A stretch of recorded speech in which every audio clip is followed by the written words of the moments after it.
This old guy DIY video has to do with replacing the brake handle and master cylinder on a 2003 Polaris Sportsman 500.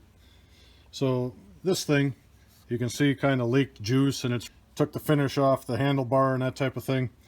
So anyway, all I'm going to do today is replace this master cylinder handlebar, replace this master cylinder brake lever assembly. And the one thing I'm going to do different than the other guys you may have seen on YouTube is when I have the line exposed over here, I'm going to just open the valves at the wheels, take the air compressor, put the air compressor here, and I'm going to blow all that old brake fluid out. This thing is 20 years old, and rather than squeeze this handle 26 times or however long it takes to drain it, I'm just going to use the air compressor to make it a quicker process. The only tools I need for removing this thing are a 5/32 Allen wrench to take out these two screws, and then a crescent wrench to take the banjo bolt loose. So it's been about 2 minutes so far and the handle's almost off. This is what the crud looks like that's built up over the years. The bolt is out. Here's what the assembly looks like.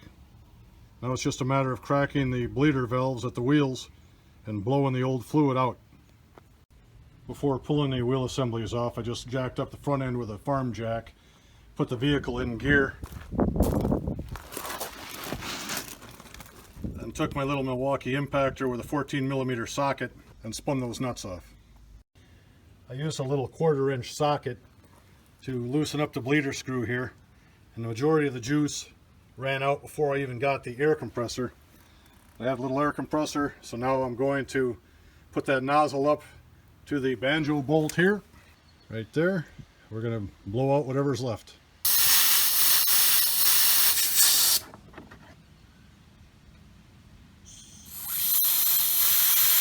So with the banjo bolt, we're trying to get the air down into that little orifice. So all I did is put my finger on the back of it like that, put the nozzle of the air compressor up to that side and blew it out. And it all blew out of there pretty smoothly. So to mount this thing, I just started the banjo bolt a little bit for position. Then I came over here, and these two bolts required an 8mm socket, so I put those on.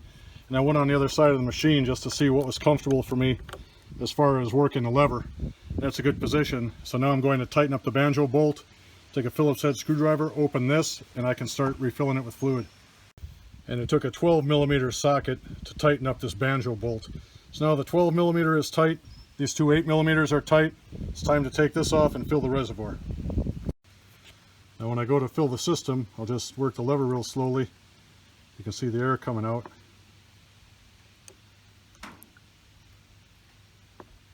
So I'll do this a few times first, and then once the bubbles stop, I'll put the cover on so I have some pressure on this side. And then I'll go down and take the bleeder off of one side and then the other. This will just take a few minutes. So as I squeeze the lever, I'm just holding this down by hand. Now I'll put the camera down by the bleeder valve so you can see what's going on.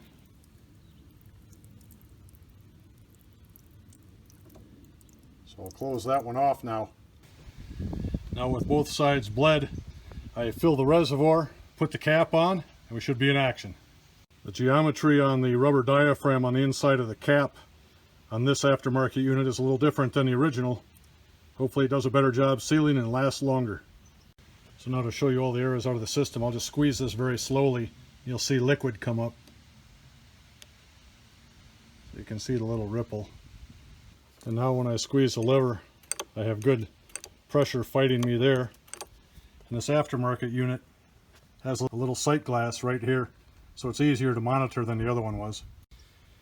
And when it comes to the rear brakes, the brake fluid reservoir is right here. So I went through a similar process. I didn't use compressed air on this one. I just filled it up, and just with gravity, the stuff was willing to come out through the bleeder valves. And the bleeder valves are right here. So I open both of these, let the juice come running out, and then cap them off. And I believe this thing has brakes now. I'll take it for a ride.